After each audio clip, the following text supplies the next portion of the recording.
तो एक ऐसी कंपनी के बारे में सोचिए जिसका रेवेन्यू एक ही साल में 18 गुना बढ़ गया हो। अरे वाह, 18 गुना। बिल्कुल। और सिर्फ यही नहीं, उनका ऑपरेटिंग मार्जिन भी लगभग 22% के आसपास पहुंच गया है। और सबसे दिलचस्प बात तो ये है कि प्रमोटर्स ने मार्केट से शेयर्स उठाकर अपनी हिस्सेदारी सीधा 95% कर ली है। सुनने में तो ये किसी इन्वेस्टर के सपने जैसा लगता है ना। बिल्कुल लगता है। लेकिन कहानी में एक बड़ा ट्विस्ट भी है। इस पूरी हाई स्पीड ग्रोथ और रेवेन्यू जंप के बावजूद जो उनका असली नेट प्रॉफिट है वो सिर्फ 1.4% है। सिर्फ 1.4? मतलब इतना सारा पैसा आ रहा है पर बच कुछ नहीं रहा। वही तो। और आज की इस डीप डाइव चर्चा का मकसद यही है। हम जेटीएल डिफेंस लिमिटेड, जिसका पुराना नाम RCI industries and technologies limited था, उसके फाइनेंशियल रिजल्ट्स और टर्न अराउंड स्ट्रैटेजी की गहरी पड़ताल करने वाले हैं। हाँ, और हम ये समझेंगे कि कैसे एक कंपनी जो घाटे में चल रही थी उसने अचानक से जनवरी 2026 में अपना प्रोडक्शन शुरू करके मुनाफा कमाना शुरू कर दिया। बिल्कुल। और इसके लिए हमारे पास जो सोर्सेज हैं उनमें कंपनी की इन्वेस्टर प्रेजेंटेशन और उनके फाइनेंशियल रिजल्ट्स शामिल हैं। तो चलिए बिना किसी देरी के इस पूरे मामले को थोड़ा विस्तार से समझते हैं। तो अगर हम शुरुआत करें, देखिए, जब कोई मैन्युफैक्चरिंग बिजनेस घाटे से निकलकर सीधे इतनी बड़ी रेवेन्यू ग्रोथ दिखाता है जो कि लगभग 19.3 करोड़ रुपए है, तो मार्केट का ध्यान जाना लाजमी है। हाँ, और वो भी तब जब उन्होंने कमर्शियल प्रोडक्शन साल के बिल्कुल आखिरी हिस्से में शुरू किया हो, मतलब जनवरी 2026 में। बिल्कुल। एक ही क्वार्टर के ऑपरेशंस में उनका एबिडा 4.2 करोड़ रुपए टच कर गया है, जो कि लगभग 21.8% मार्जिन बनता है। जो कि किसी भी अर्ली स्टेज मैन्युफैक्चरिंग बिजनेस के लिए एक बहुत ही बेहतरीन नंबर है। हाँ, पर जैसा आपने शुरुआत में कहा, असली खेल तो डिटेल्स में छुपा है। एक तरफ आपके पास 21.8% का ऑपरेटिंग मार्जिन है और दूसरी तरफ पैट यानी प्रॉफिट आफ्टर टैक्स सिर्फ 30 लाख रुपए है। मतलब सिर्फ 1.4% का मार्जिन। तो अगर मैं इसे एक एनालॉजी से समझाऊं, तो क्या ये एक ऐसी हाई स्पीड गाड़ी की तरह नहीं है जो बाहर से तो बहुत चमक रही है, लेकिन इंजन में इतना इंटरनल फ्रिक्शन है कि सारा फ्यूल या प्रॉफिट वेस्ट हो रहा है? देखिए, गाड़ी वाली बात तो सही है, लेकिन यहाँ सबसे दिलचस्प बात यह है कि फ्यूल वेस्ट नहीं हो रहा है, बल्कि वो गाड़ी का पुराना लोन चुकाने में जा रहा है। अच्छा, तो मतलब ये सारा पैसा डेट सर्विसिंग में जा रहा है? बिल्कुल। इस इंटरनल फ्रिक्शन को हम फाइनेंशियल टर्म्स में वर्किंग कैपिटल इंटेंसिटी कहते हैं। जब आप अचानक से ऑपरेशन स्केल अप करते हैं तो आपको रॉ मटेरियल और इन्वेंट्री के लिए बहुत सारा पैसा चाहिए होता है। और उसके लिए कंपनी नया डेट लेती है ना? हाँ, और जब नया डेट आता है तो इंटरेस्ट लायबिलिटीज भी बढ़ जाती हैं। यही वजह है कि एबिटा से लेके पैट तक पहुंचते पहुंचते जो सारा मार्जिन है वो इंटरेस्ट पेमेंट्स खा जाती हैं। तो इसका मतलब ये है कि उनके एक्सपेंशन की कीमत उनका आज का प्रॉफिट चुका रहा है। पर एक सेकेंड, यहाँ पर मैक्रो इकोनॉमिक ट्रेंड्स का भी तो असर पड़ेगा ना? बिल्कुल पड़ेगा। अगर आगे चलकर ब्याज दरें बढ़ती हैं या ग्लोबल इकोनॉमी में कोई बड़ा शिफ्ट आता है तो उनकी फ्यूचर लायबिलिटी ग्रोथ पर सीधा असर होगा। हाँ, क्योंकि तब उन्हें उस डेट पर और भी ज्यादा इंटरेस्ट देना पड़ेगा। सही कहा। और इसीलिए उनका जो मौजूदा डेट रिडक्शन प्लान है वो शेयर होल्डर वैल्यू बढ़ाने के लिए सबसे ज्यादा जरूरी है। बैलेंस शीट में जो बदलाव आ रहे हैं वो इसी डेट रिडक्शन प्लान को रिफ्लेक्ट करते हैं। पर पोटेंशियल इक्विटी इन्वेस्टर्स के लिए यहाँ एक बहुत बड़ा पॉजिटिव सिग्नल भी तो है। आप प्रमोटर शेयर होल्डिंग की बात कर रहे हैं ना? बिल्कुल। मार्च 2026 तक जो टोटल इक्विटी में बदलाव आया है, प्रमोटर शेयर होल्डिंग 68% से जम करके सीधा 95% हो गई है, जो कि एक बहुत बड़ा लॉन्ग टर्म इन्वेस्टर कॉन्फिडेंस दिखाता है। हाई डेट वाली स्थिति में प्रमोटर्स का इतना पैसा लगाना ये साफ बताता है कि उन्हें अपनी लॉन्ग टर्म फाइनेंशियल स्टेबिलिटी पर पूरा भरोसा है। हाँ, मतलब वो अपना पैसा कहीं और भी लगा सकते थे, पर उन्होंने अपनी ही फैक्ट्री पर दांव लगाया। तो आखिर इस फैक्ट्री के अंदर बन क्या रहा है जो इन आंकड़ों को ड्राइव कर रहा है? देखिए, बद्दी जो हिमाचल प्रदेश में है, वहां इनकी 20,000 मीट्रिक टन पर एनम की फैसिलिटी है। हाँ, और ये एक इंटीग्रेटेड मैन्युफैक्चरिंग यूनिट है, राइट? बिल्कुल। और अगर आप इनके प्रोडक्ट वॉल्यूम ट्रेंड्स को कॉन्ट्रास्ट करके देखें तो पहले जेटीएल स्टैंडर्ड कॉपर प्रोडक्ट्स बनाती थी, पर अब उनका पूरा फोकस कॉपर और अलॉय प्रोडक्ट्स के हाई वैल्यू सेगमेंट पर शिफ्ट हो गया है। तो मतलब प्लेन कॉपर वायर्स की जगह अब कुछ और बन रहा है। ये वैल्यू एडेड प्रोडक्ट्स आखिर हैं क्या? इसमें copper foils, brass strips, phosphorus bronze strips और स्टेनलेस स्टील फॉइल शामिल हैं। फॉस्फरस ब्रॉन्ज, ये तो काफी स्पेशलाइज्ड लगता है। बहुत स्पेशलाइज्ड है। जब हाई एंड इलेक्ट्रिकल कंपोनेंट्स या डिफेंस इलेक्ट्रॉनिक्स में हीट बहुत बढ़ जाती है तो जो स्टैंडर्ड कॉपर है वो फेल हो सकता है, पर फॉस्फरस ब्रॉन्ज अपनी स्ट्रेंथ मेंटेन रखता है। ये कुछ वैसा ही है जैसे एक आम बेकरी सिर्फ प्लेन ब्रेड बेचने के बजाय अचानक से कस्टम वेडिंग केक्स बनाना शुरू कर दे। हाँ, बिल्कुल सही एनालॉजी है। मतलब क्वांटिटी भले ही कम हो जाए पर हर एक केक या यहाँ कहें तो हर एक अलॉय पर मार्जिन बहुत बड़ा होता है। पर क्या इतने हाई प्रिसिजन प्रोडक्ट्स के लिए उनकी फैक्ट्री सच में तैयार है? यहीं पर उनकी मैन्युफैक्चरिंग इंटीग्रेशन काम आती है। जैसा मैंने कहा, ये एक इंटीग्रेटेड मैन्युफैक्चरिंग प्लांट है। मतलब सारा काम एक ही छत के नीचे? बिल्कुल, मेल्टिंग, कास्टिंग, रोलिंग और स्लिटिंग सब कुछ एक ही जगह हो रहा है। इस इंटीग्रेशन की वजह से ही उनकी प्रोडक्शन कैपेसिटी यूटिलाइजेशन बेहतर हो रही है। और हाल ही में जो उन्होंने प्लांट अपग्रेड्स और ऑटोमेशन पे काम किया उसका भी तो फर्क पड़ा होगा। बहुत बड़ा फर्क पड़ा है। प्लांट ऑटोमेशन से उनकी ओवरऑल प्रोडक्शन कैपेसिटी और ऑपरेशनल एफिशिएंसी बहुत बढ़ गई हैं, और इसी एफिशिएंसी का सीधा असर उनके फाइनल प्रॉफिट मार्जिन्स पर पड़ता है। तो मतलब ये जो प्रोडक्ट मिक्स है ये ना सिर्फ प्रॉफिटेबिलिटी बढ़ा रहा है बल्कि मार्केट में उनकी पोजीशन भी मजबूत कर रहा है। हाँ, और यही product innovation long term operational scaling को आसान बनाता है। समझ गया। पर अब सवाल ये है कि डिमांड कहाँ से आ रही है? Domestic market versus export market का क्या सीन है? ये स्पेशलाइज्ड प्रोडक्ट्स खरीद कौन रहा है? देखिए, डोमेस्टिक मार्केट में एक बहुत बड़ा ड्राइवर है सरकार की डिफेंस इंडिजनाइजेशन पॉलिसीज। मतलब रक्षा क्षेत्र में जो स्वदेशीकरण को बढ़ावा दिया जा रहा है। बिल्कुल। हम यहाँ सोर्सेज में दी गई जानकारी के आधार पर बात कर रहे हैं।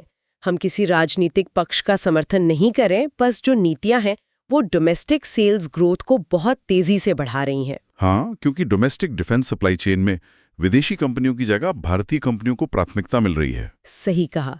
और JTL डिफेंस का टारगेट भी इंडिया की डिफेंस सप्लाई चेन में एक की पार्टनर बनना है। इन नीतियों की वजह से उनकी सेल्स में एक बहुत बड़ा एक्सेलरेशन आया है। पर क्या वो सिर्फ डिफेंस पर निर्भर हैं? बिल्कुल नहीं। इलेक्ट्रिकल पावर और इंडस्ट्रियल सेक्टर से भी लगातार डिमांड आ रही है, जो लॉन्ग टर्म ग्रोथ को सस्टेन करने में मदद कर रही है। हाँ, मैंने सोर्सेज में पढ़ा था कि स्पार्क मिंडा, विनय SM और JD ऑटो इलेक्ट्रिकल जैसे बड़े OEMs के साथ उनका एम्पैनलमेंट हुआ है। हाँ, और OEM एम्पैनलमेंट का मतलब है कि डोमेस्टिक डिफेंस सप्लाई चेन और ऑटो सेक्टर में उनका मार्केट शेयर लगातार एक्सपैंड हो रहा है। पर एक बात बताइए, ये जो सरकार की डिफेंस पॉलिसीज हैं, ये तो एक लहर की तरह हैं। अगर आगे चलकर कोई बड़ा मैक्रो इकोनॉमिक शिफ्ट आता है या नीतियां बदलती हैं, तो क्या सिर्फ डोमेस्टिक OEMs पर निर्भर रहना खतरनाक नहीं है? ये बहुत ही वैलिड पॉइंट है, और शायद मैनेजमेंट भी इस बात को समझती है। इसीलिए वो सिर्फ डोमेस्टिक मार्केट पर निर्भर नहीं है, वो अफ्रीका और मिडिल ईस्ट के अंदर रीजनल एक्सपोर्ट डिमांड को भी एक्सप्लोर कर रहे हैं। अच्छा, तो ग्लोबल एक्सपोर्ट्स के जरिए वो अपने रिस्क को बैलेंस कर रहे हैं। हाँ, पर ग्लोबल मार्केट में कदम रखने के अपने अलग रिस्क होते हैं। जैसे कि करेंसी एक्सचेंज का रिस्क। बिल्कुल। एक्सटर्नल मार्केट रिस्क्स में सबसे बड़ा फैक्टर ग्लोबल करेंसी फ्लक्चुएशंस और इंटरेस्ट रेट शिफ्ट्स का ही है। अगर भारतीय रुपया मजबूत होता है तो एक्सपोर्ट मार्जिन्स कम हो जाते हैं। और अफ्रीका या मिडिल ईस्ट में भी तो रेगुलेटरी शिफ्ट्स होते रहते हैं ना? हाँ, और ये मैक्रो इकोनॉमिक और करेंसी शिफ्ट्स उनकी इंटरनेशनल बिजनेस परफॉर्मेंस को सीधे तौर पर इम्पैक्ट कर सकते हैं। तो मतलब डोमेस्टिक डिमांड का रिस्क एक्सपोर्ट से कम तो हो रहा है, लेकिन वहां नए तरह के रिस्क सामने आ रहे हैं। बिल्कुल। चलिए, अब थोड़ा भविष्य की बात करते हैं। आने वाले 3 सालों के लिए मैनेजमेंट के स्केलिंग गोल्स क्या हैं? इस डिमांड को पूरा करने के लिए उनकी क्या तैयारी है? मैनेजमेंट का 2 से 3 साल का गोल काफी क्लियर है।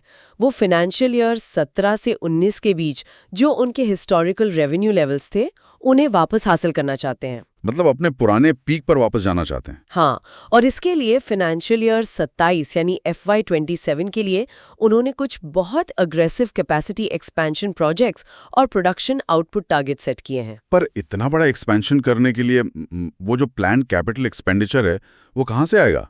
क्योंकि कंपनी के पास तो पहले से ही डेट है। यहीं पर सबसे बड़ा रोल आता है उनके प्रमोटर ग्रुप JTL इंडस्ट्रीज का। अच्छा, तो JTL इंडस्ट्रीज उन्हें सपोर्ट कर रही है? बिल्कुल। JTL इंडस्ट्रीज का स्ट्रेटेजिक सपोर्ट इस पूरी कहानी का एक बहुत अहम हिस्सा है। वो फ्यूचर कैपिटल एक्सपेंडिचर और प्लांट अपग्रेड्स को फैसिलिटेट कर रहे हैं। अगर मैं इसे ऐसे देखूं कि मैं एक रेस दौड़ रहा हूं और मेरा बड़ा भाई यानी JTL इंडस्ट्रीज मेरे लिए नए और महंगे जूते मतलब कैपेक्स खरीद रहा है, तो मेरी स्पीड तो बढ़ेगी। सही कह रहे हैं। लेकिन क्या ये सपोर्ट उनकी इंडिपेंडेंट ऑपरेशनल एफिशिएंसी की कमी को तो नहीं छिपा रहा है? देखिए, जूते वाली एनालॉजी अच्छी है, पर JTL इंडस्ट्रीज का सपोर्ट सिर्फ पैसों तक सीमित नहीं है। उनका जो सप्लाई चेन और एक्सपोर्ट बिजनेस का लंबा अनुभव है, वो भी काम आ रहा है। मतलब वो सिर्फ पैसा नहीं दे रहे हैं बल्कि गाइडेंस भी दे रहे हैं। हाँ, ये स्ट्रेटेजिक पार्टनरशिप उनके कैपेसिटी एक्सपेंशन प्रोजेक्ट्स को डी-रिस्क करती है और मैन्युफैक्चरिंग आउटपुट को स्टेबल बनाती है।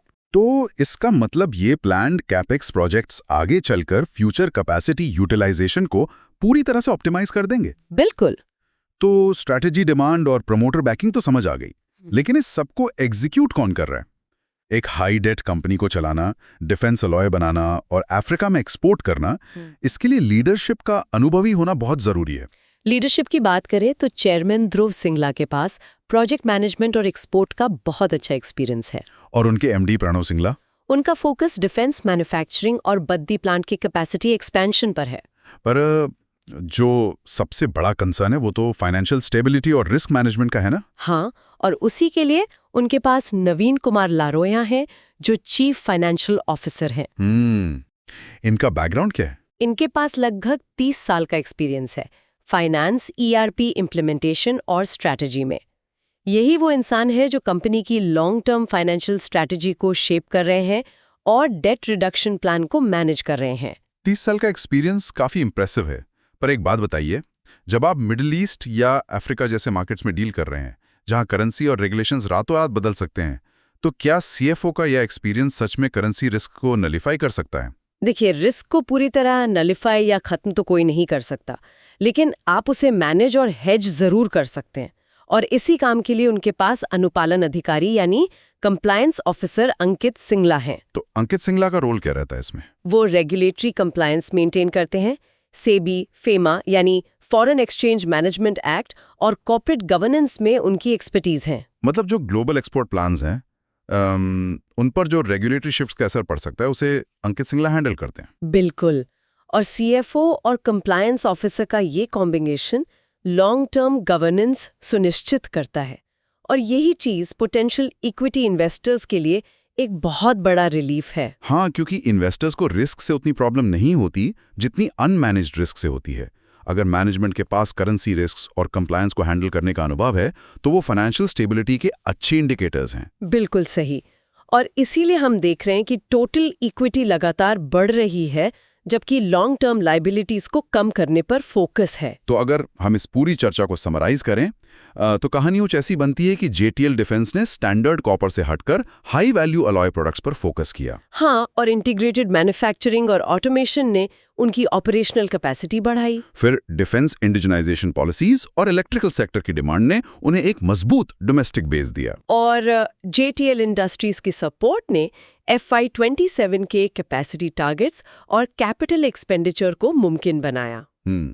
साथ ही वो मैं नवीन कुमार लारोया और अंकित सिंगला जैसे लीडर्स फाइनेंशियल स्टेबिलिटी और कंप्लायंस को संभाल रहे हैं ताकि वो ग्लोबल एक्सपोर्ट्स के करेंसी और रेगुलेटरी रिस्क्स को नेविगेट कर सकें। बिल्कुल, ये इस पूरे टर्न अराउंड का एक परफेक्ट सारांश है। लेकिन इस डीप डाइव को खत्म करने से पहले मैं सुनने वालों के लिए एक नया और थोड़ा प्रोवोकेटिव विचार छोड़ना चाहता हूँ। अच्छा, वो क्या है? देखिए, जब कोई ऐसी छोटी और फुर्तीली मतलब agile company domestic defence supply chain में इतनी तेजी से स्केल करती है और इतने हाई एंड स्पेशलाइज्ड एलॉयज बनाती है, तो क्या एक समय बाद वो बड़े ग्लोबल डिफेंस कॉन्ग्लोमरेट्स के लिए एक एक्विजिशन टारगेट नहीं बन जाएगी? मतलब कोई बड़ी कंपनी उन्हें खरीद सकती है? बिल्कुल, ये तो अक्सर होता है। पर सवाल ये है कि अगर कोई बड़ी कंपनी उन्हें एक्वायर कर लेती है तो क्या उनकी ये जो फुर्ती और इनोवेशन की रफ्तार है वो वैसी ही रहेगी, या फिर वो भी एक बड़े कॉर्पोरेट स्ट्रक्चर में उलझ कर रह जाएंगे? ये वाकई सोचने वाली बात है। सक्सेस अक्सर अपने साथ बिल्कुल नए तरह के चैलेंज लेकर आती है। तो इसी विचार के साथ हम आज की ये चर्चा यहीं खत्म करते हैं। आप लोग भी इस बारे में जरूर सोचिएगा।